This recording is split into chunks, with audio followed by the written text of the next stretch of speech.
Haya, asanteni sana. Tafadhali tuketi.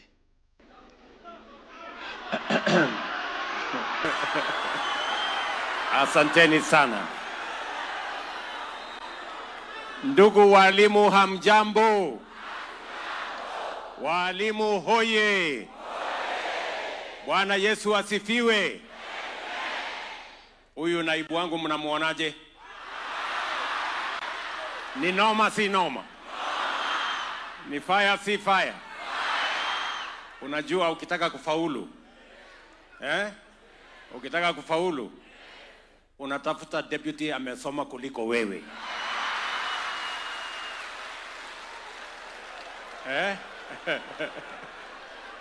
If you want to succeed, you put people around you who are more intelligent than you.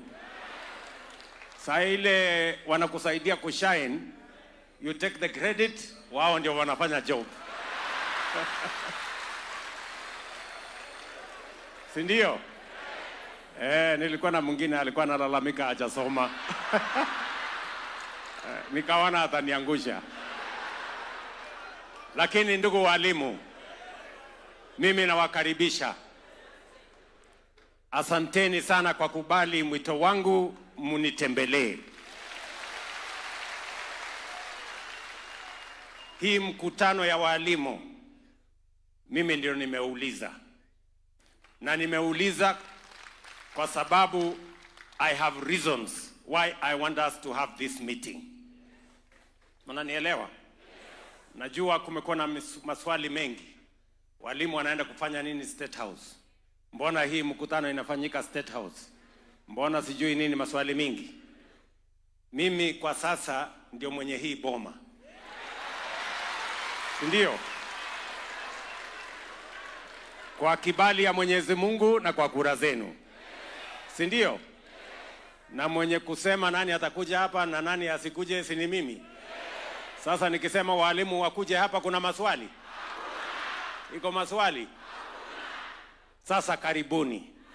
Na mjisikie mko nyumbani. Mimi najua ni mara ya kwanza kwa walimu kufika State House in this manner. Na mimi najua ni kwa sababu walimu wako na shughuli mingi. Kusomesha watoto wetu, kupanga mambo mengi, ndio hamujapata nafasi ya kufika State House.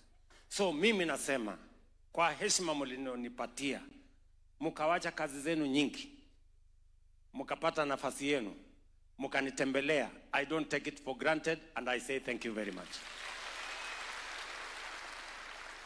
Na siku ingine, because I know you are busy people, siku ingine mkipata tena nafasi ingine kidogo, mnaweza kunitembelea.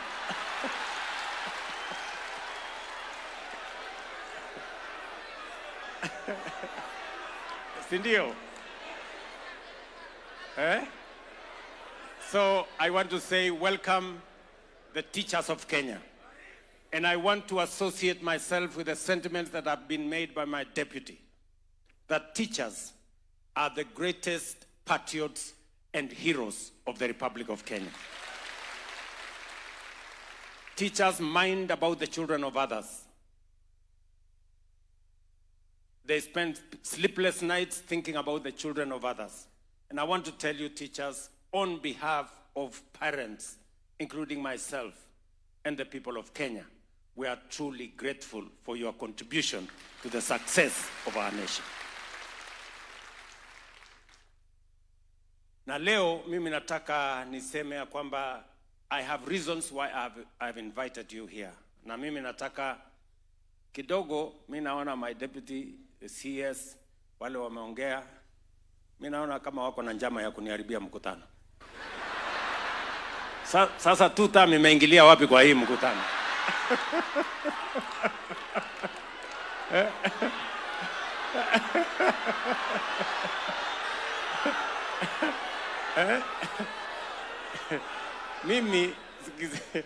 Mimi nimewaita hapa, si ndio? Sio kwa sababu ya siasa, hapana. Mimi nimewaita hapa kwa sababu nataka tuongee mambo ya Kenya na mambo ya elimu. Two things. Mnanielewa? Lakini as always, unajua we have a very interesting country. Si ndio? Unajua Biblia inasema mahali kuna wawili wamekutana ama watatu, Mungu yuko kati yao. Si ndio? Lakini Kenya hii mahali wawili ama watatu wamekutana, wanaongea siasa.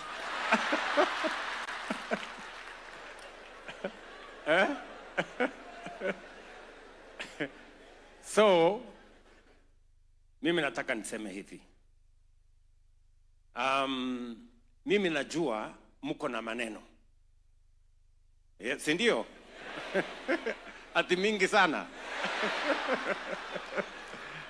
Mko na maneno mingi sana. Na mimi pia niko na maneno. Ala. Kwani mnafikiri nyinyi mko na maneno na mimi sina? Hata mimi niko na maneno. Vile nyinyi mmekuwa mkinitafuta kwa maneno yenu, mimi pia nimekuwa nikiwatafuta kwa maneno ya Kenya. Sasa leo hapa tumekutana. Si ndio? Nyinyi mtasema yenu na nitawasikiza kwa makini. Na tafadhali mimi naomba nikisema yangu munisikize pia kwa makini. Si ndio? Sasa mimi nataka niwaongeleshe. First, you as citizens and professionals of the Republic of Kenya. That is the conversation I want to have with you. Number two, I want to talk to you about matters education in Kenya. And then number three, I want to listen to you through your officials on the matters that you want me and the government of Kenya to address. And then number three, I want to tell you about the future of Kenya. And number four, I want to respond. Number five, I want to respond to all the issues that you have come to tell me. Na mwisho, nitaketi chini, muniulize maswali. Si ndio? Munaonaje hiyo lesson plan?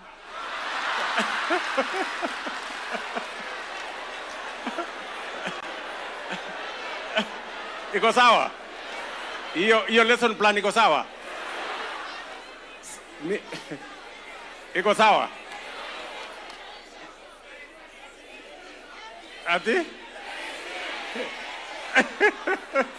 Ati exceed expectation. Sasa sikizeni. Mimi niliambiwa na mwalimu, unajua kwanza nawaletea salamu kutoka my former girlfriend, ambaye ni roommate wangu. Now my wife, ambaye ni mwalimu kama nyinyi. Amenikumbusha nilete salamu kwenu. Na alikuwa ananiambia lesson plan inaanza from the known.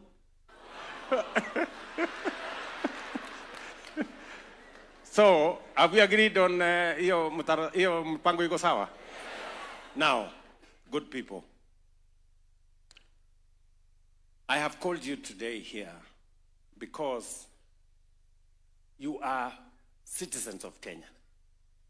You are intellectuals and professionals. And you will understand what I am telling you better than many people. Are we together? And I want to tell you that where we are today is a product of leadership, is a product of education. And to be able to go forward, it is not so much about money, it is not so much about resources, it starts and stops with leadership. Leadership. And I'm going to talk to you, and I am deliberate about this meeting, because there is a conversation we must have as citizens of Kenya on our present, our past experiences, and the future of this country. We must have that conversation. And I want us to have it because this country is probably the greatest country that God has given to us. And Kenya has huge potential, which if we unlock, this country will change in our lifetime when we are here. Yeah? So, let me start by, you gave me a job through your votes and prayers to be the leader of our country. And I made certain commitments because I believe I've had enough experience. I am very informed, and I have the right age to run this show. So, the first assignment that I had to undertake on behalf of the people of Kenya when I was elected is to stabilize the economy of this nation. You know very well because you read. Post-COVID and all the challenges that were there, many economies in the world almost came to its knees. And in our region, Kenya was among the 6 countries in Africa that had the highest debt. We had a $2 billion ticket, the highest in sub-Saharan Africa. And Kenya was rated among the 6 countries that would default on their debt obligations. So when I came into office, I sat in a room there called number 6 with many people, very intelligent people. And we went through the numbers, and it was necessary for us to tighten our belts. We cut back on our budget by 300 billion. We had to stop fuel subsidies. We have to stop unga subsidies. We had to stop many things because the risk of having a debt default is fatal to an economy of a nation. Inflation was at 9.6%. Our dollar reserves was $5.7 billion, only 2.5 months cover, import cover. Many oil marketers were looking for dollars from every bank and they could not find. Our exchange rate to the dollar had risen to 165, 167. So we had to take certain steps. And I was the man on the arena, and I had to make the decisions for us as a nation. And I did make those decisions. And it wasn't easy. And they were painful. But friends, today, I can confidently stand before the teachers of Kenya, our professionals, and tell them, because of those decisions, our inflation has come down from 9.6, it's now 4.5. Our dollar foreign exchange reserves have grown from $5.7 billion. They have now doubled at $11.8 billion. Our exchange rate has come down from 165. We are now, for the last 1.5 years, at 129. You follow news. IMF, 2 months ago, released a report which showed that Kenya had overtaken Angola, had overtaken Ethiopia. Kenya is now the 6th largest economy in Africa. Rating agencies, 3 weeks ago, Standard & Poor's has now elevated Kenya and said we are now debt sustainable. We've moved from rating of B- to B. I can confidently tell you that we are not where we were in 2022. Our nation's economy is now much more stable. There is more to be done. And you will see in the coming months the things we have lined up to do, because we still want to see inflation come down. We still want to see the exchange rate to the dollar come down slightly. And we still want to see our economy begin to grow yet again. So that was the first assignment. And I need to tell you so that you can understand where we are, where we've come from, so that we can design together where we want to go. Number 2, you know very well that agriculture contributes 25% directly to our economy, and with other sectors, including agro-processing, value addition, almost 45% of our GDP. And if we don't fix agriculture, we cannot sustainably drive our economy. It became my assignment, and I told the people of Kenya that I am going to deal with the agricultural sector issues so that we can transform that sector, so that we can achieve food security, we can grow agro-processing and value addition to create jobs, and we can expand our exports and get more money. Where were we in 2022? Unga was at 240. Our sugar industry was in dire straits. The price of coffee was 60. Many farmers were thinking of how to get out of coffee. Many farmers were thinking how to get out of sugarcane growing. Milk was selling at between 32 shillings and 35 shillings. The whole agricultural sector had very high input costs. Fertilizer was at 7,000, 6,500, 7,000. Unanielewa? So, what did we have to do? First, I made the decision that we are not going to continue subsidizing consumption.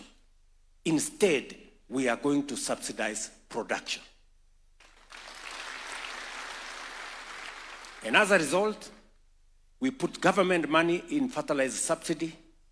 We put government money in subsidizing our seeds and that sector. That is number 1. Number 2, we worked on getting rid of brokers and cartels and crooks in the agricultural sector. Those of you from Western Kenya, you know what was happening in the sugar industry. Sindio? You know what was happening in the sugar industry? The sugar industry had become captive and hostage to a few characters who determined who gets what, which license is issued, who goes where. And they were so daring and brazen. It took me to tell them, mambo ni matatu. Yes. Ama hamukusikia hiyo story? Yes. Kwani mngetaka nifanye nini? Watu wengine walisema ati nimethreaten watu. Hapana. Si ndio? This coffee sector was also a hostage of a few people. One person was a farmer. He has a license as a miller. He has a license as a broker. and he's the one buying coffee at the Nairobi Coffee Exchange. One person. Undermining everybody and causing confusion and making sure that they make the most money, farmers make the least. Munanielewa? So, we started by registering farmers, because if you want to have clarity on what interventions to carry out, you must work on the basis of data. You must have correct information. You must know. And that is why we started by registering every farmer. Today, I can tell you, in our Kiami's portal, we know we have the registration of every coffee farmer and their acreage, every tea farmer and their acreage, every sugarcane farmer and their acreage, every maize farmer and their acreage, wheat farmer, and on and on and on. We are now finalizing on our livestock farmers. As a result, because we are now working on the basis of data, we reduced the price of fertilizer to 2,500. We registered farmers. We got rid of the cartels. And we created new markets for our products. Today, working with China, we have removed tariffs for our exports of tea, coffee, macadamia, avocados to China. We've done the same with Japan. We are now working on India to create more markets. What are the results? As I talk to you today, the average of price of milk has moved from 35 shillings to between 45 and 50. Those of you who are coffee farmers, you're here. The average price of coffee has moved from 60 shillings in 2022. The average now is 110, 120, up to 140.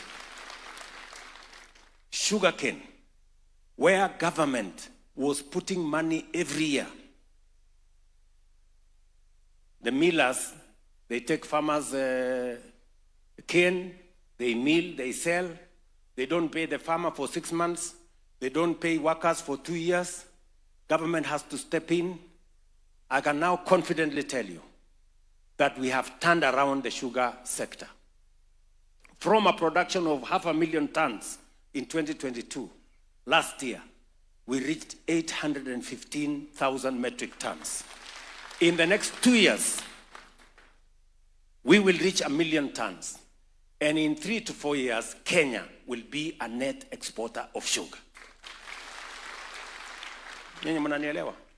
We have already licensed 4 new sugar mills because people are beginning to discover that there is money in sugarcane farming. What was undermining that sugarcane farming is lack of transformation, cartels and crooks and people who were doing the wrong things in that sector. For the first time, we paid bonus to sugarcane farmers in Mumias. And I promise you, end of this year, we will do the same in Zoya, we will do the same in Chemelil, we will do the same in Moroni, we will do the same in Soni.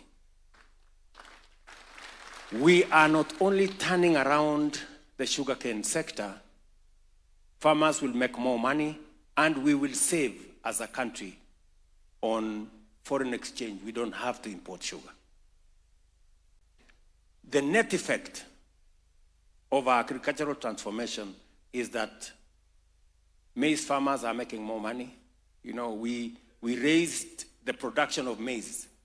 Imagine we were importing a lot of maize into Kenya from all over the place. We were producing an average of 40 million bags. Last year, we produced 65 million bags. This year, by God's grace, our analysis, because we got better rains and we got better supply of fertilizer, we intend, our estimate is that we will get 75 million bags this year. What has happened? We have reduced by 70% imports of maize. We have reduced by 70% imports of sugar. And we have doubled our exports of dairy products. What am I saying? That sector is undergoing transformation. And I want to promise you that the 500 billion, imagine, 500 billion Kenya shillings we use every year to import food in the country. We've now cut it down from 500 billion to 300 billion. Our intention is that in the next 3 to 4 years, we will bring our import bill of food from that 500 billion, we are now at 300, we will bring it to zero. Because we can produce all our food in Kenya. We'll save on foreign exchange and we will put money in our farmers' pockets. Mnanielewa? Number 3, we agreed that we want to reform our education sector. You know, in 2022, citizens were not sure about CBC. In fact, as I campaigned in many parts of the country, parents, citizens were saying, let us abolish CBC. Ni kweli ama si kweli? Si ilikuwa namna hiyo? So my first assignment when I arrived here is to set up a presidential working party. Because if there is one thing we must never get wrong, is education. Because if we get it wrong in education, we fail as a country. That presidential working party worked with our manifesto. They looked at the areas, they listened to teachers, and I want to congratulate the teachers of Kenya. You became the largest contributors of ideas that today informs what we are doing. What has happened because of that engagement? Number 1, deliberately, by the way, and for your information, very few people can dare reform the education sector because it's a very sensitive area. A friend of mine told me this education sector is very sensitive. Parents are very particular about their kids. If you touch this sector, it is going to be something else. But I said, unless we get it right in the education sector, everything else will go wrong. So we went through this together. We can now tell you, and you are the masters in that field, CBC now has more clarity than it ever had. The transition of our kids is now clear, and I want to thank you for supporting that sector. Number 2, I have increased the budget from the education sector from 540 billion in 2022. This year, it is at 702 billion. The largest increase in funding in the education sector in Kenya. And I'm not doing it because of guesswork. I am deliberate and intentional because I know any investment we make in the education sector is not an expenditure. It is an investment because we will get returns from it. You know very well, your teachers, we had huge gaps in our classrooms. Every administration was hiring 5,000 teachers every year. True or not true? That was the norm. We're hiring 5,000 teachers every year. I decided that we must do it differently. And I want to thank you very much because you understood what I was saying. You allowed us as government to hire huge numbers of teachers, even though we started with interns, because it was necessary for us first to have teachers in classroom, get them out of the streets, balance the money we have. And today, I can confidently say in this teachers meeting that we are slowly closing the gap on teacher-student ratio. We now have 76,000 teachers teaching. In January, we will have 100,000. And by 2027, we will have 120,000 teachers hired. Sasa mimi nataka niwaulize, kwa sababu nyinyi mnajua hesabu. Yeah?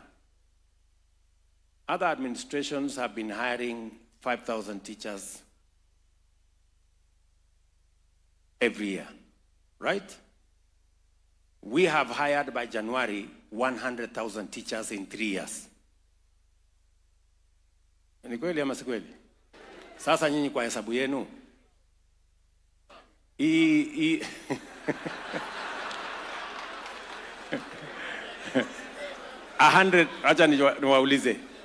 100,000 teachers, kama tungeendelea na ile mpango ya zamani ya 5,000 teachers every year, how long will it take us to hire 100,000 years? 20 years. So teachers that were supposed to be hired in 20 years, we have hired in 3 years. Ni kweli ama si kweli? Tunaelewana? On top of it, we have put money to have more classrooms. We have now built in the last 3 years 23,000 classrooms. And I want to thank members of parliament who are here, the chair of the committee and all the committee members. They have worked with me to make sure that we provide resources through CDF and through government resources to to build more classrooms, because classrooms and teachers form the foundation of learning. Then we can input the rest of the things in between. Tumekubaliana ndugu zangu walimu? On top of that, it was necessary for us to look at funding. And I am happy that we are going to be discussing later. I have seen in some of the asks you are going to ask me how we can enhance funding. But we had to start from somewhere. We had serious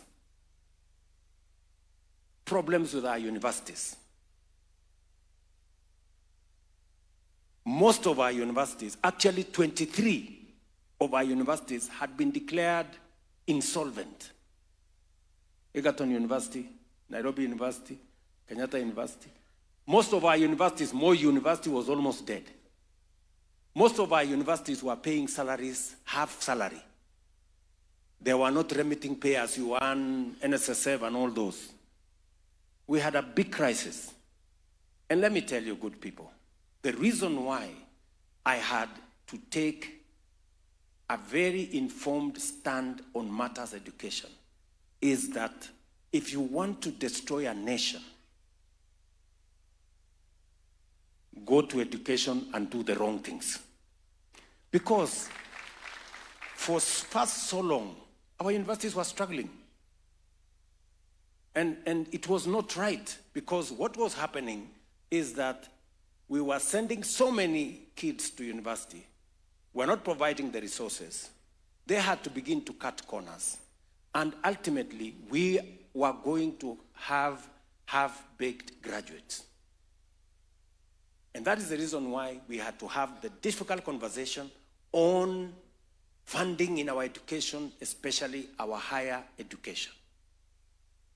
I can now confidently stand before you today that our higher education, ask any vice chancellor, the new student-centered model has increased resources available for teaching at the university. In 2022, the maximum was 45 billion. If you go to this year's budget, it is 82 billion shillings, from 45 billion to 82 billion shillings this year. Universities can now pay salaries in full. They can pay their tax obligations. They can pay their suppliers. And slowly, we are bringing to the rails our university education. Our TVETs, the numbers in 2022, we had 340 students in Tibet. Now we have 720, and I have agreed with the ministry that we want to have 2 million by 2027 in our TVETs. And by the way, it is intentional. And I will tell you why. I'm going to tell you why. Number 5, we have been thinking of an open university of Kenya for many years. Many countries have done it. I tried to do it when I was Minister for Education. I was moved, or was it fired before I could finish it. So, but I had promised that when I get an opportunity, this is one thing I wanted to do. Today, I can confidently tell you, we have the Open University of Kenya at Konza City. We now have 10,000 students in the Open University of Kenya.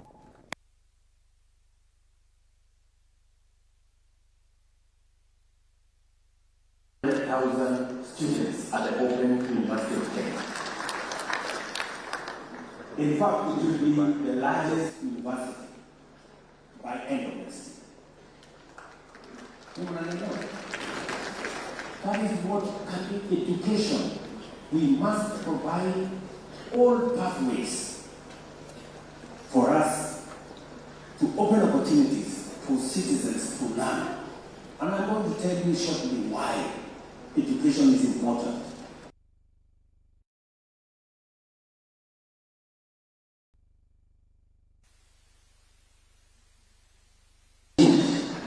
If we have to move Kenya to the next level, education is at the center.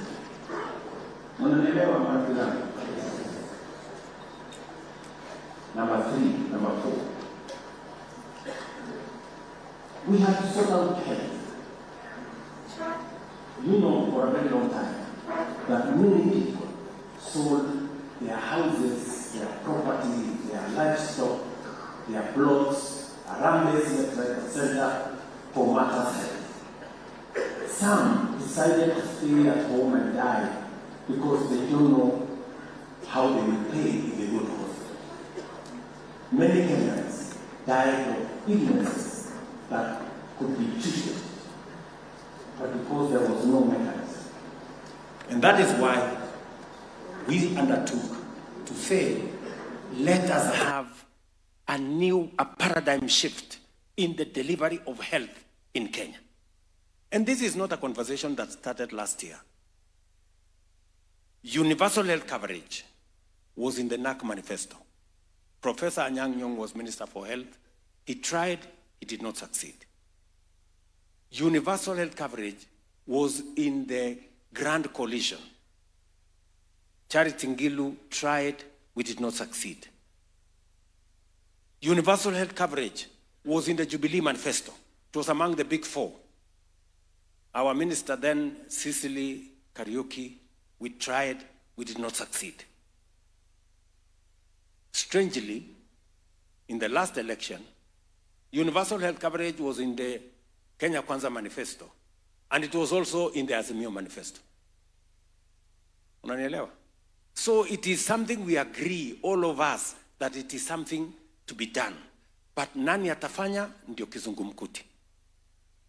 So that's why this time round, I said, whatever it takes.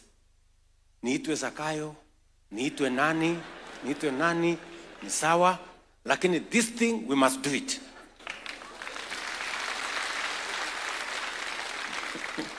My friends, you know, I can never have a better meeting than this. This is a meeting of intellectuals. Sindio? And that is why I must take time to explain to you, because you understand what I'm saying. So what did we do? We changed the structure of delivery of health, because why we failed in NAC, why we failed in Grand Coalition, why we did not succeed in Jubilee, is because we didn't have a sound legal foundation. Because universal health is not a roll of the mill, it's not a simple thing. It is probably the biggest project a government can undertake, because it involves every citizen. Health is not a sectional issue. Health is a national issue. So we changed the law. From one law of NHIF, we now have 5 pieces of legislation. We have passed 4. There is one now in the works in Parliament. We changed the funding structure. We've changed the delivery structure. And now I can confidently tell you, for the last 1 year, which we have implemented universal health coverage under SHA. It's been difficult, but you are beginning to see the results. SHA is beginning, there was initially, it's not working. And then it came to, it is working, but. So we are moving. Yeah? We are going to remove the buts. And I want to promise you, we are determined. SHA, universal health coverage, must work. Because the Constitution of Kenya, Section 43, says health is a constitutional right of every citizen. It is not a privilege for those who have money or those who can afford. Unaelewana marafiki zangu? So, we're implementing universal health coverage. NHIF had 7 million contributors. SHA now we are at 27 million Kenyans registered. It was a preserve for a few. We are now agreed that number 1, we are changing even the financing structure. The old NHIF, the low cadre of people, you know, wale watu wa chini huko, the lowest was 500 shillings. 500 shillings is for the people whose income is between 3,000 and 5,000 a month. Assuming even it is 5,000. If you tell somebody who is earning 5,000 a month to pay 500, what percentage is that? 10%, right? 500 is 10% of 5,000, sindio? So, the poor people, the people at the bottom of the pyramid, we are telling them, pay 10% of your income. And then mimi napata 1.2 million. Hawa wadosi wameketi hapa wanapata 1,100,000, 700,000, 800,000. Sisi ambao ni wadosi hapa, sitaki kusema yenu.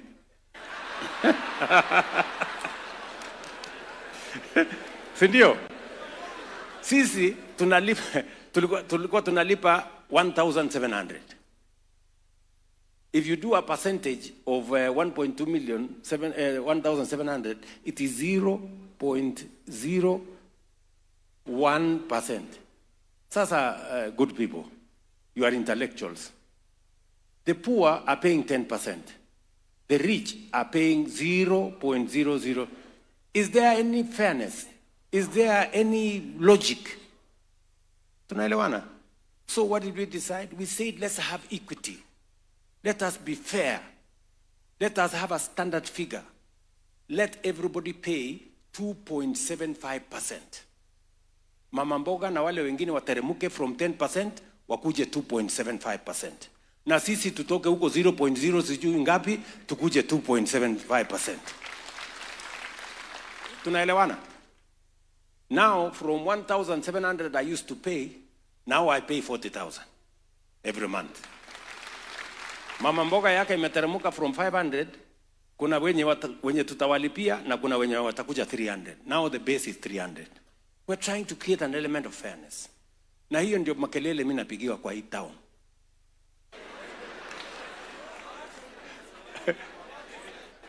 It's because, you know, we're just trying to be fair, good people. Why is anybody against fairness? So what has happened? We are raising more money. We used to raise 2.6 billion. Now we are raising 7 billion shillings every month to deal with health.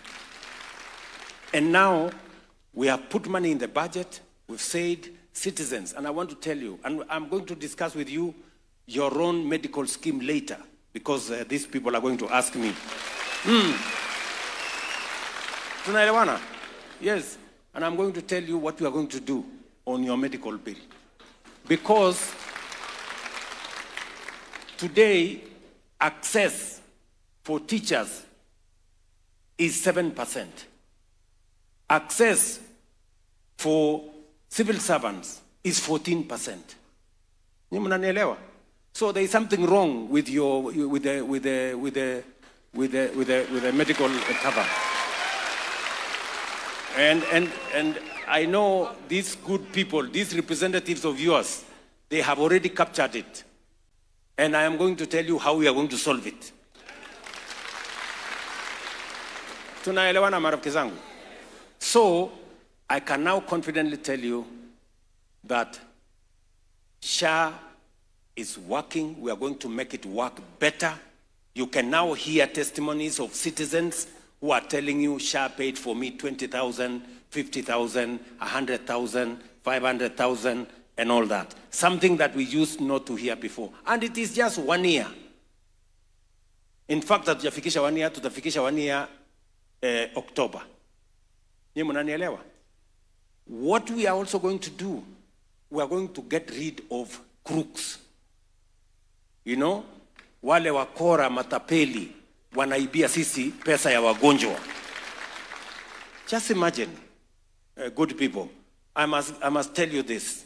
Just imagine there was a hospital here in Kino, naitwa St. Catherine, hapo. Ati walikuwa wanafanya operations more than Kenyatta Hospital. Pale Kino. So we became interested. It must be a very big hospital, doing all this. Kufika pale Kino, iko kwa kona. Second floor kwa kona. Watu wamejazana hapo ndani. There is no upasuaji going on. Ni kujaza makaratasi tu ya fake claims. Na wanajaza hata bila akili. Yani wana mtu mmoja wana file claim amekuwa amputated. Next week amekuwa amputated. The next week amekuwa amputated. Sasa unakuta mtu mmoja amekatwa miguu 10 times.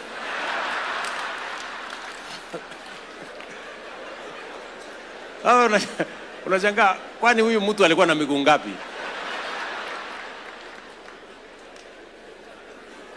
Ni mnanielewa? You know, open theft. Kulikuwa na mwingine huko Eldoret. Ako na hospitali kubwa hapo. Lakini kwa hiyo hospitali there are more accountants than doctors. Sasa unajiuliza accountants wanafanya nini kwa hospitali? I thought we needed more people, more nurses, clinical officers. Fake claims. That is why when we were closing NHIF, there were debts of 32 billion. 32 billion madeni ya ukora. So tukawaambia, okay, we are ready to pay these debts. Leteni makaratasi tufanye verification. Waziri akagazette verification committee so that we can pay you your claims. Wakaenda kotini kusimamisha verification. What does that tell you? The claims are fake. Because if you genuinely have a claim, why don't you want it verified? Useme, I tweeted so and so, these are the numbers. Ndio huyo mtu nilitweet, ndio huyo nilifanya, ndio huyo nilifanya. So, what we have done now, admission is on a digital platform. Discharge is on a digital platform. We are now moving to biometrics. An ID is not going to be enough. Fika hospitali, weka kidole, tunajua huyu ni mtu fulani, endelea.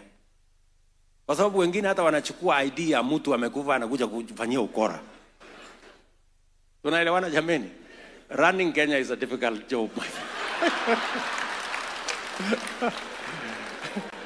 Unajua saa zingine watu wako na akili ni very difficult kurun kwa sababu wanapanga akili kitu mzuri na pia wanapangia akili mambo mengine ya kombo. Tunaelewana? So all I want to tell you is that we will deal with fraud, we will deal with fake claims. You saw an incident in Mumias juzi. Simuliona kwa magazeti sijui. Bishop moja amesimama hapo amesema hii watu ni bure kabisa. Hii SHA kuna kitu. Karibu tunafunga hospitali. We cannot pay our workers. SHA wamelipa sisi only 9 million. Na tumeweka claims juu ya karibu 100 million. Nikaona sasa askofu ako na kola. Nikasema this must be serious. Nikapigia waziri. Niambia waziri, umesikia maneno ya huyu askofu? Amesema Musalia amesema uongo, hakuna tujapatiwa pesa. Nikamwambia mniletee data. Aletewa data. Ndio hii cash transfer, electronic transfer ya pesa, bank ndio hii, nini ndio hii. Nikamwambia waziri, please enda kwa hiyo hospitali Mumias. Tunataka kusaidia askofu. Pengine askofu wako na ukweli. Kufika Mumias, askofu amepatiwa, bwana askofu, ndio hii makaratasi. Siku fulani ulilipwa pesa fulani, mpaka tukaita bank manager wao. Bank manager ana confirm tulipata hii pesa. Ya hiyo hospitali inaitwa sijui St. Mary's. Tulipata 98 million. Ni mnanielewa?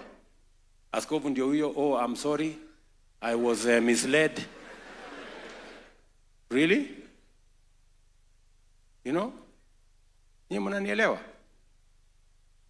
Wenye kumwambia askofu hiyo story yote ni watu yake kwa hospitali wameiba from his own hospital. Ni mnanielewa marafiki zangu? So we are going to deal with fraud. Mutasikia makelele, but it is because we have, if we don't deal with fraud, we will not succeed in anything. So I just want to confirm to you, we are going to make sure that that health sector works. Lastly, because I just needed to give you a small brief of the assignment you gave me as the President of Kenya. Lastly, it matters to create jobs for our young people. And you know, jobs don't happen. They are as a result of deliberate, intentional policy decisions. That's how you create jobs. That's how jobs are created everywhere in the world.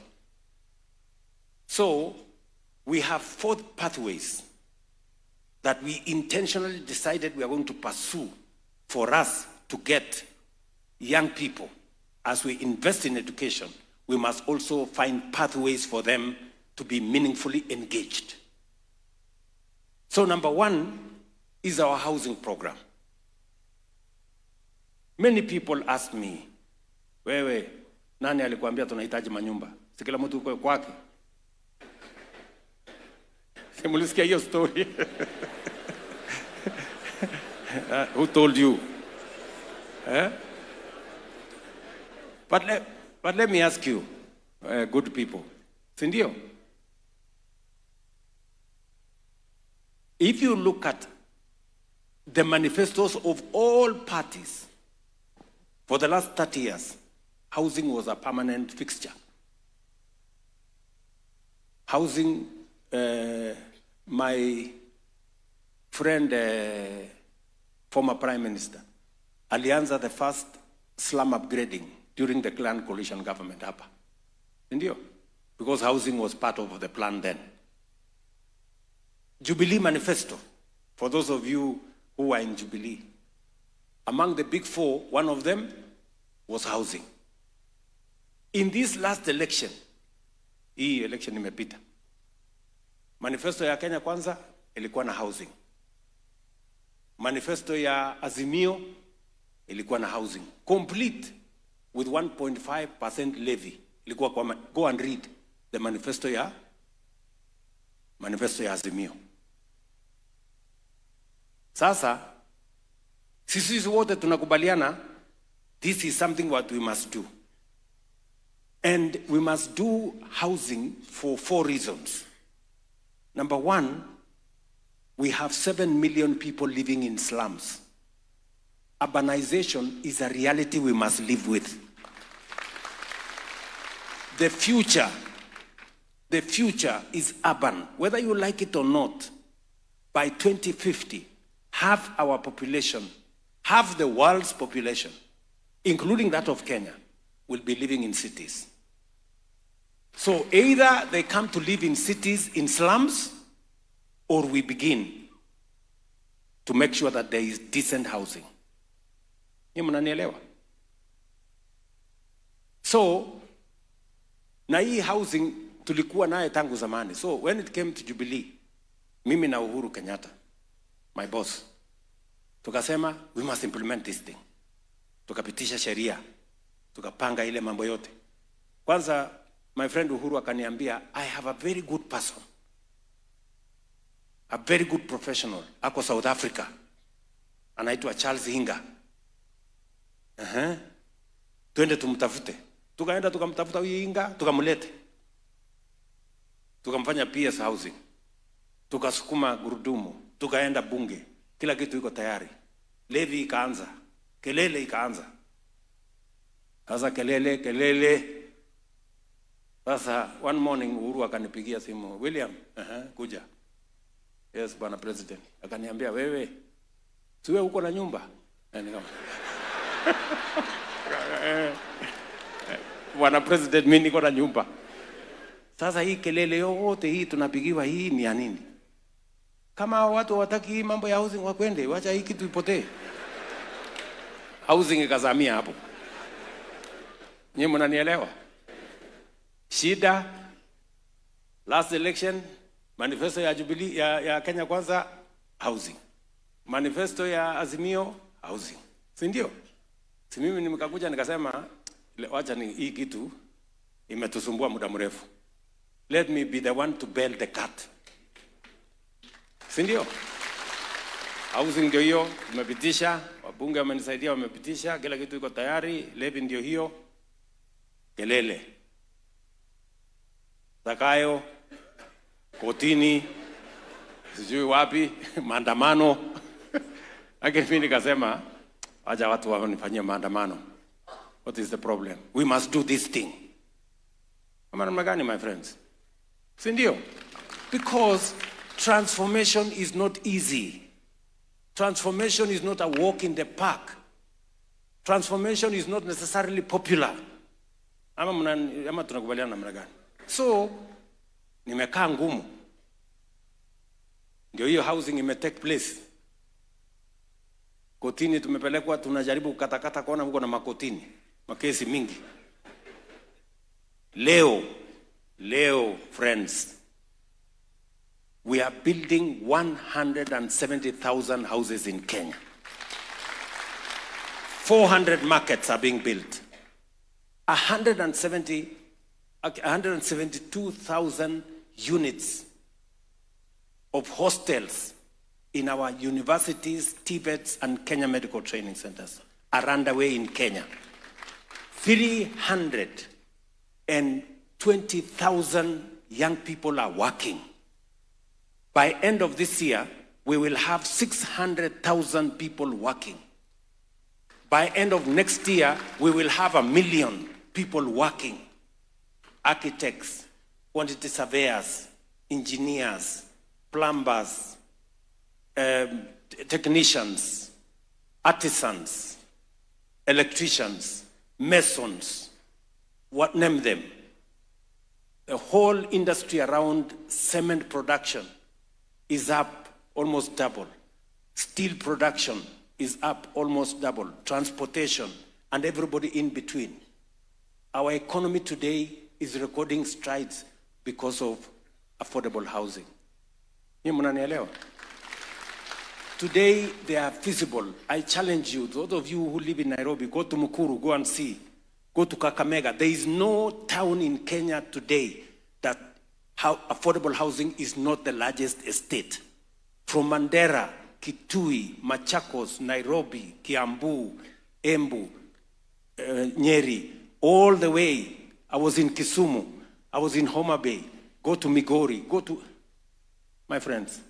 And what you are seeing today is just work of 1.5 years. Explain to me, in 10 years, in 20 years, I promise you, you will not recognize Kenya. Yes. Nyinyi mnanielewa? That is what is called transformation. Sasa nyinyi, kama ningepigiwa kelele, nifanyiwe maandamano, niwachane na hii program ya housing, how are we going to transform this nation? Explain to me. How are we going to change this nation?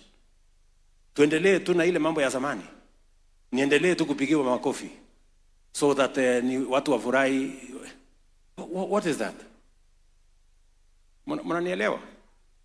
And I am talking to you this way because you are intellectuals, you understand what I am saying. You can see what I'm saying. Today, we are going to sign here an MOU so that teachers can get 20% of all the housing we are constructing in Kenya. Yes. Sijui kama tunaelewana. Tuko pamoja? Walimu. So, listen. That is how we change a nation. That is how you change a nation. Number two, we are working on making sure that apart from creating jobs in this space, and my target is that we will create 1 million jobs in this space, we must create another 1 million jobs on our digital platform. Digital jobs is another avenue. We are currently rolling out fiber optic infrastructure in Kenya. We have done 24,000 kilometers. We want to get it to 100,000 kilometers. We want every ward. Unanisikia? If you go to Tatu City, Kenda about Tatu City, I was there last year. Na nilienda kufungua one building that has 5,000 young Kenyans working for American companies from Ruiru here. They are working for American companies, digital jobs from Ruiru here. We are rolling out fiber optic because we want an ICT hub in every ward in the Republic of Kenya. And I will tell you, that is what it is. We want to roll out.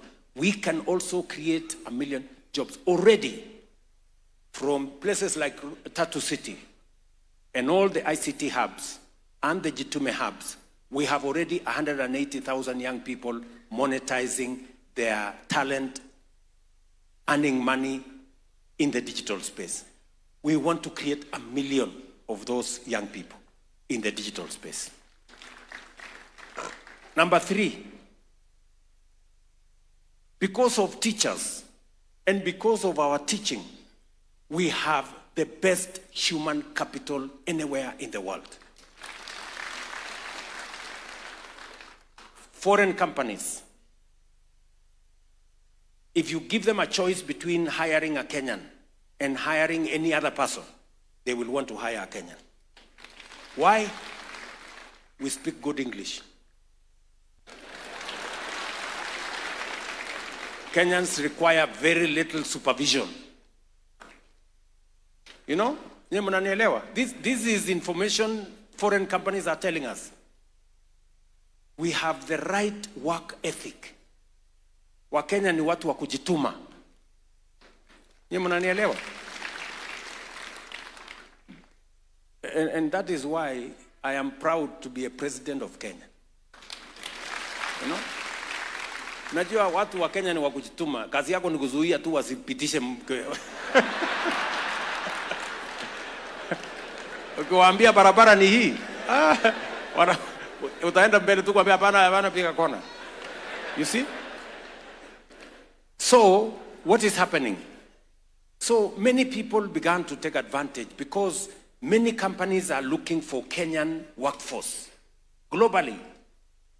So we had these recruiting agencies. They realized that there is an opportunity. They began to take advantage. Unakuta mtu amechukuliwa pesa yake, unaenda Saudi Arabia, unakuta ile kazi uliambiwa sio hiyo. Unaenda mahali ingine, unaenda unadhulumiwa. Unaenda mahali ingine, unaenda unaumizwa. Ile pesa uliambiwa utalipwa, unakuta sio hiyo. So when we came in, we straightened what we call National Employment Authority. Tukafukuza hawa employment recruiting agencies, almost 1,000 of them, that were crooks. We have streamlined that space. We have streamlined the registration of recruiting agencies.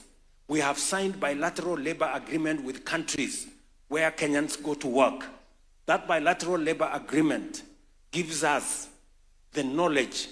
Now we know any Kenyan who is going to work in UAE, Saudi Arabia, Germany, France, America, wherever, Austria.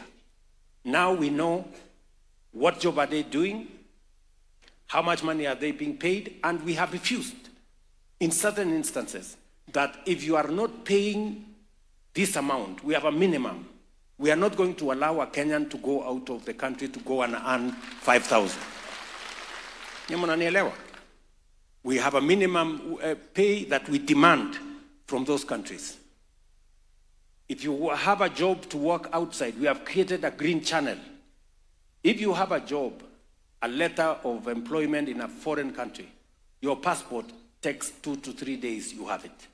We have created a green channel.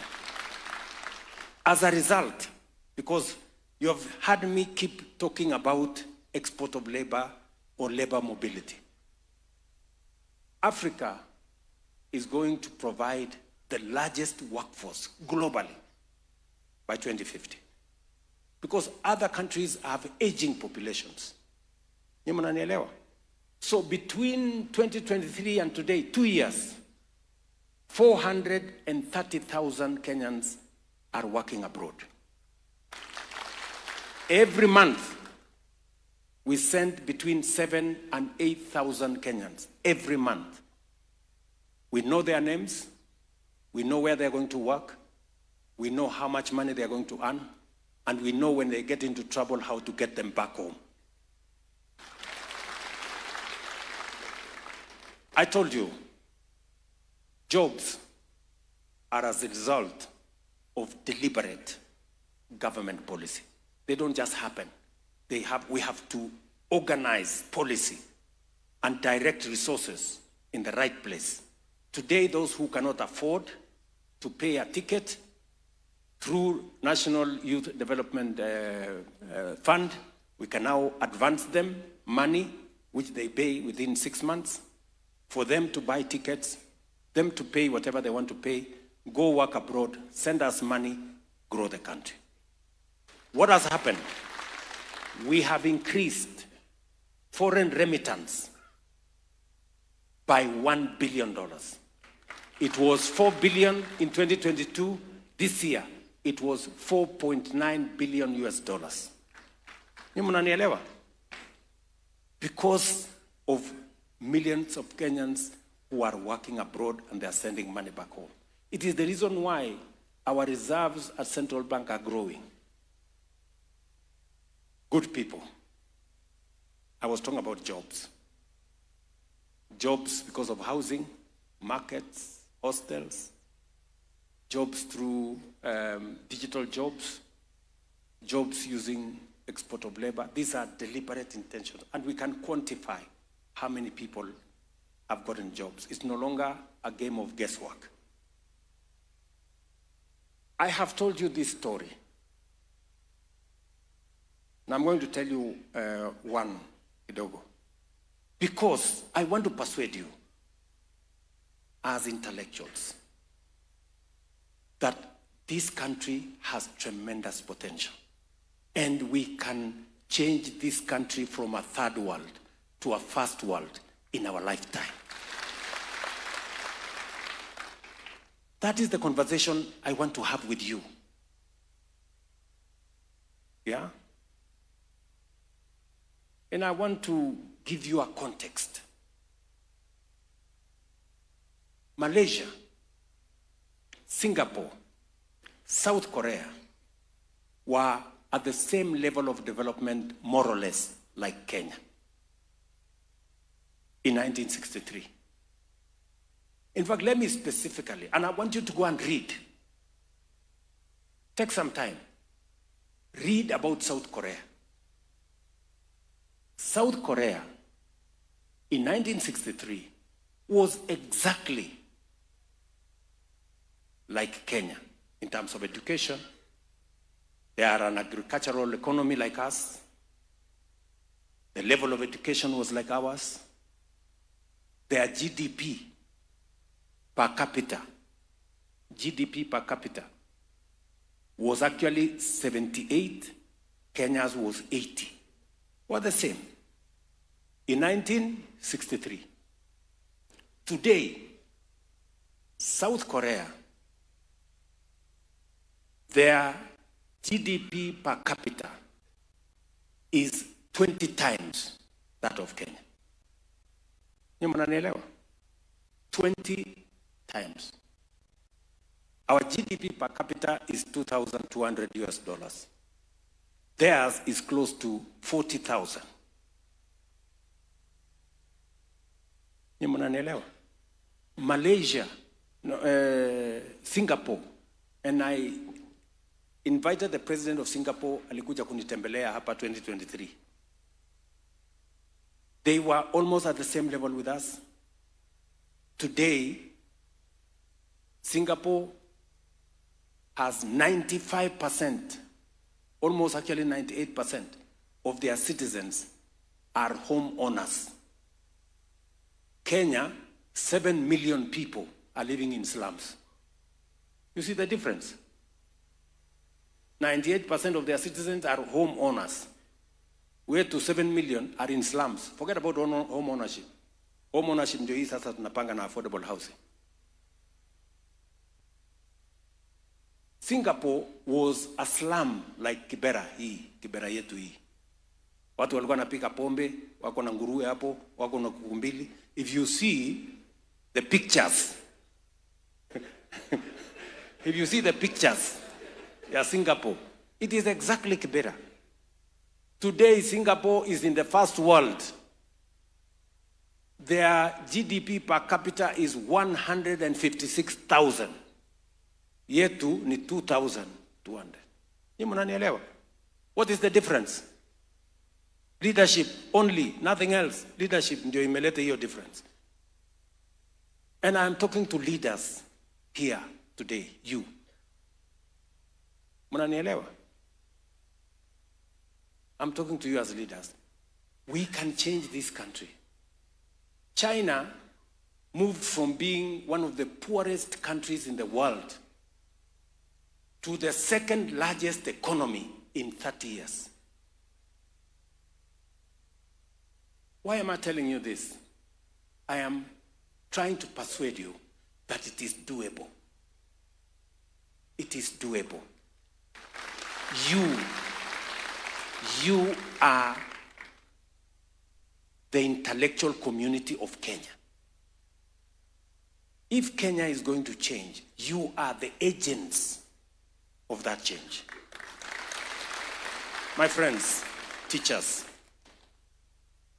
this is the reason I called you here today. Because we, as the leaders, we are the ones standing between Kenya, between today and Kenya being a first world country. We are the reason. Whatever it is that we do will determine whether Kenya becomes first world or Kenya continues to be a third world. And if you had any doubt in your mind that this is doable, let me give you some examples of what is possible to be achieved if we make the right decisions. Number one, those countries have learned the practice of savings. China's savings as a percentage of a percentage of GDP is 55. Kenya's percentage of savings as a percentage of GDP is 10. Which means everything we get, we consume. We forget that there is tomorrow and there is the day after.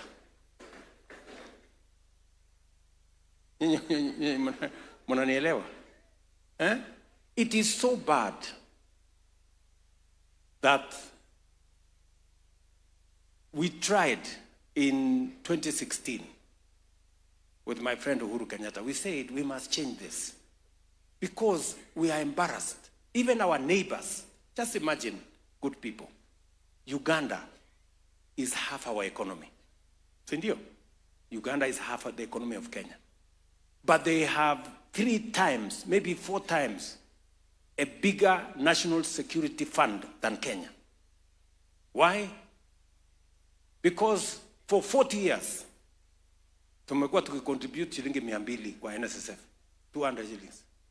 Mtu ana earn 50,000, 200 shillings. Mtu ana earn 100,000, 200 shillings. Mtu ana earn 200 shillings.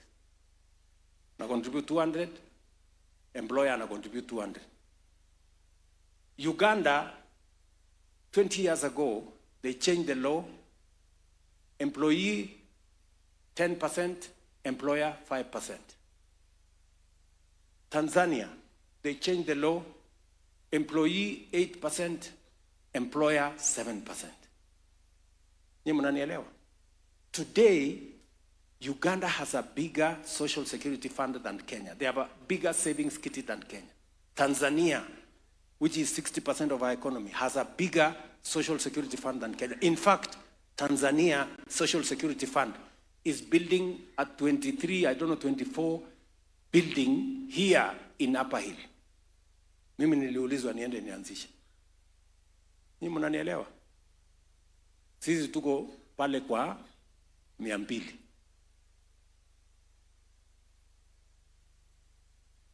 That is why when I came into office, unajua tulipitisha sheria because we had said let every employee contribute 6%. Let the employer contribute 6%. And all that money becomes the money of the employee. We passed the law in 2016. Rafiki yetu Atwoli akatupeleka kotini. Ikakwama kotini. Ikakaa huko kotini, left, right and center. Wakati siku karibu tumkamate, akafanya njama, unajua ni mtu mwerevu. Akakuwa rafiki ya Uhuru Kenyatta. Sasa kutafuta njia kwa ngumu. Akakaa hapo. Sasa Mungu ni nani? Si mimi nimekuwa rais? My friend, sikuchelewa. 2 weeks nikaita Atwoli, hebu kuja. Tukaketi chini na yeye, habari mzee, namna hiyo mzuri kabisa. Sasa wewe hii kesi iko kotini, unataka tuendelee ku 200 for how long? Do you know the damage we are doing to ourselves? Other countries are making progress. Sisi tunaenda kukopa pesa China because we have refused to save our own money. Nyinyi mnanielewa? Atwoli akawa mzee mungwana, akanisikiza, akaniambia nimekubali. Kesi ikatoka kotini. Kila mtu sasa analipa 6% NSSF. Employers wenu wanalipa 6%. Do you know what? Let me give you the statistics now. From independence to 2013, we had raised 320 billion. From independence to 2023, hii ya juzi, not 2013. And I want you to mark the numbers. From independence to 2023, we had raised 320 billion. In the last 2 years, we have raised another 320 billion. We have doubled our 60 years of savings in just 2 years. By end of next year, actually by 2027, we will have 1 trillion shillings at NSSF. Tell me what is going to happen in 5 years. Tell me what is going to happen in 10 years. Tell me what's going to happen in 20 years. The net effect, we will not be borrowing money from China. We will be borrowing our own money, doing roads, doing water, paying our own people, growing our own economy. What am I trying to tell you? I'm trying to tell you it is possible. You know, kuna mtu amekufa hapa kwa sababu amecontribute 6% to NSSF. Many of you even are not aware I am the one telling you. Mnanielewa? That is how you change a country. Look at what we have done in housing. I'm just giving you, let me give you 3 examples. Why I believe we can move this country from a third world to a first world in our lifetime. What have we done in NSSF? I've just given you the numbers. Look at what we have done in housing. Today, we have issued contracts for markets, for hostels, for housing, worth 600 billion. 600 billion. Not money borrowed from anybody. Our own resources. That whole housing thing you see, not a single shilling has been borrowed from anywhere. If you had asked me to go and look for 600 billion shillings to come and do housing, ningetembea na magoti in all the towns and all the cities, and I would not get it. Taenda Marekani, wende NHI, NSSF, wende ile ingine inaitwa ni IMF, wende ingine inaitwa World Bank, you will not get it. But look at what our own resources, from our own money, look at what we can do. Look at what we have done in health. Do you know how much health, how much money has been made available in health? From our own contributions in SHA, we're going to have something like 90 billion every year. From our own resources in equipment, we have mobilized, we have designed innovative, creative mechanism of delivery of equipment. We are now taking equipment to hospitals worth 200 billion shillings. Not equipment we are paid for, equipment we have structured, how they are going to deploy their own equipment, we pay them for service, and we make sure that we deliver health. So we are mobilizing close to 300 billion shillings, using our own money, using our own intellectual capacity to deploy and to provide health to our citizens. Look at what we have done in education. Look at what we have done in roads. Today, we are moving all the road contractors that had stalled back to the roads. Why? Because we used our own creativity. With these members of parliament, we securitized some of the revenues we had. We raised 175 billion. We are on the road raising another 120 billion. We will have 300 billion shillings to do roads in Kenya. Money we have not borrowed from IMF or World Bank, our own resources. Good people, I am telling you, it is possible for us to change this country in our lifetime.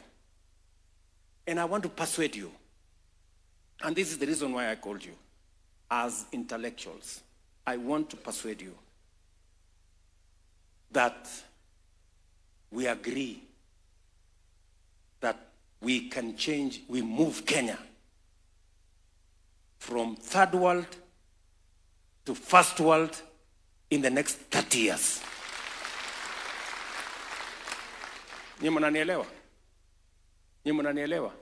If Korea, South Korea could do it, we can do it.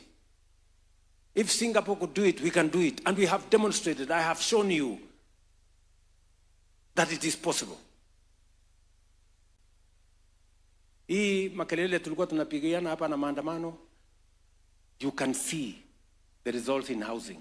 You can see the results in education. Why are we hiring 100,000 teachers? Other administrations did not. Why are we deploying universal health coverage when it was difficult the other day? Why are we rolling out housing when it was difficult the other day?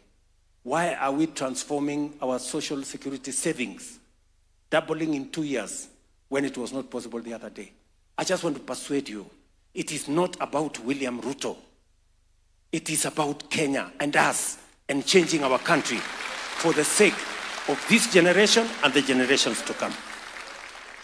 Friends, marafiki, sijui kama mmenielewa. Mmenielewa? Na hii sio siasa. Forget about politics. Politics is small, maneno kidogo.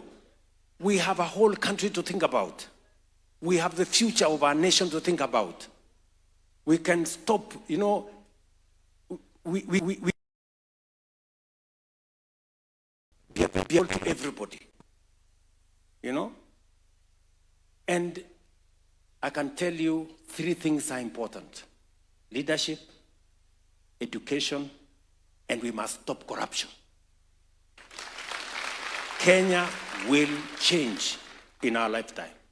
And I have every intention to do my bit. I'm asking you to do yours. I'm asking you to help me. Let us work together for us to change Kenya. Sijui kama tumeelewana, my friends. Mimi nawaomba kwa unyenyekevu. You know, and I called you here so that we can begin to discuss, to have a conversation about this Kenya. The possibilities that are available in Kenya.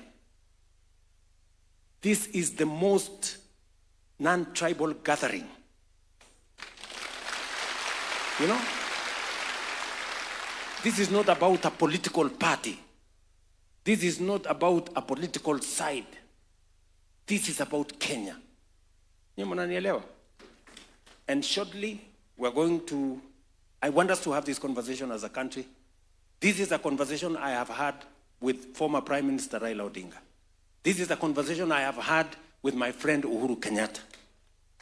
Because we must stop partisan things, sectional, you know. It is possible for all of us to do well. Please, good people, this is why I called you. Yeah? I really wanted to have this conversation with you. To tell you, and I wanted to call this conversation, to have this conversation with you now. Because if I had this conversation with you 3 years ago, you would tell me housing is not possible. You would tell me universal coverage is not possible. You would tell me reforming NSSF is not possible. Nikasema wacha kwanza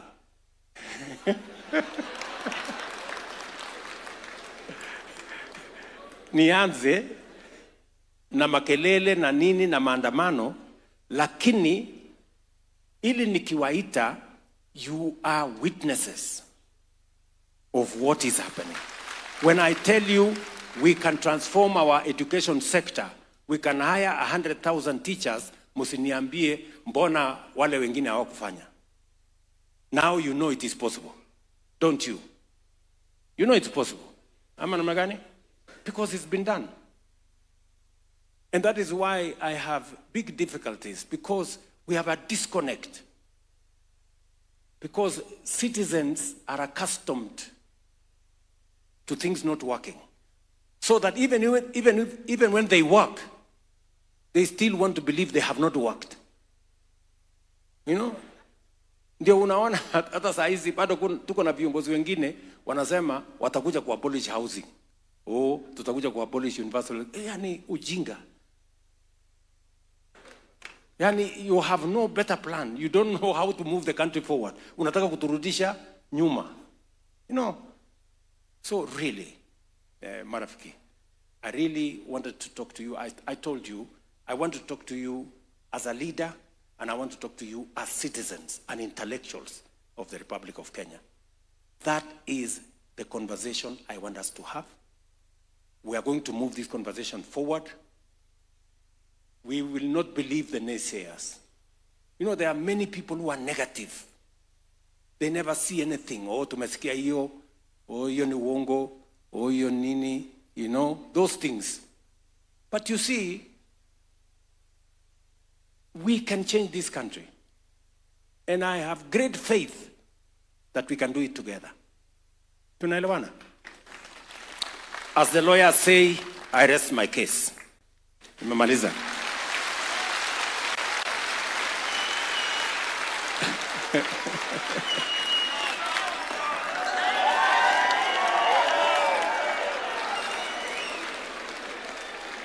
Sawa sawa ndugu zangu. Asanteni sana, tuketi. Now, let me come to, si nilikuwa na lesson plan. Acha nikuje sasa niwaambie in brief what we have been able to do in the education sector. I have explained in my other presentation. I just want to take you through quickly. I've explained to you that transforming education was not a political issue. Transforming education was deliberate because through education, whether you look at Korea, whether you look at Singapore, whether you look at Malaysia, intellectuals, the capacity for people to understand things, education was at the center of their own transformation. And that is why I took matters education seriously, because I knew that it is going to be part of the levers that we are going to use if we were to move Kenya to the first world. That is why the budget of education was 540 in 2022. As I told you, now we are at 702 billion. We've hired teachers the way you know. We built classrooms, as I have told you. We have done a funding model changed the funding model to put more resources in our universities. We have started the Open University of Kenya. We have increased the number of tutors in our TVETs from about 3,600. We have moved it to now from 6,900, to now 10,000. And we are hiring another 3,000 or 4,000 in the coming budget. We have moved in the number of private sector companies that are now working with our TVETs. We've moved them. We used to have 65. Now we have 2,800 different companies providing training, internship for our students in TVET. It is our intention by 2027 to move the number of students in our technical, vocational, and training institutes from 340 in 2022. We are now at 720. We will have 2 million by 2027 because technical education, the STEM subjects, are what are going to drive our industrialization. The reason why we have 6 new special economic zones is because industrialization is going to be the engine that is going to drive our economy, even as we move from an agro-based economy, we must industrialize. And that is why Kenya is championing the Africa Green Industrialization Initiative, which I am driving at the AU, and we are going to take it to the United General Assembly, because that is the way we want to move the country. In matters education, these are among the things that I agreed and I purposed, and we have provided the resources to transform that sector. Let me see whether I have forgotten anything. I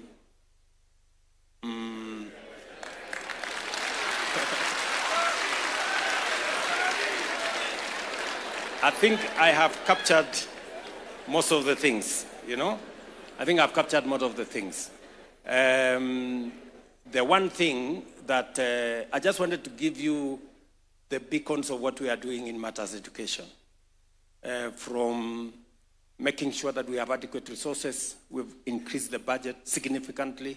No other administration has increased the budget that much. We've brought in more teachers, built more classrooms, started, operationalized the Open University of Kenya, which I have told you by December 2026, we will have 100,000 students learning. It will be the biggest university in Kenya by 2026 in just 3 years, because education is important. Knowledge acquisition is important. That is how other countries have driven their own transformation. That is how Singapore left us behind. Malaysia left us behind because they invested in education.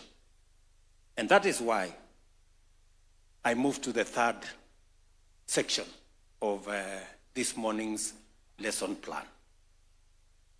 I said that third section, there are things we have done in education. They are significant. You have participated in those things. But I know you have ideas on how we can make it better. Sindio? You have ideas on how we can make it better. I have gone through it. I have seen that there are some brilliant ideas that you have brought through the MOU the memorandum, that was sent to me by the associations and the unions.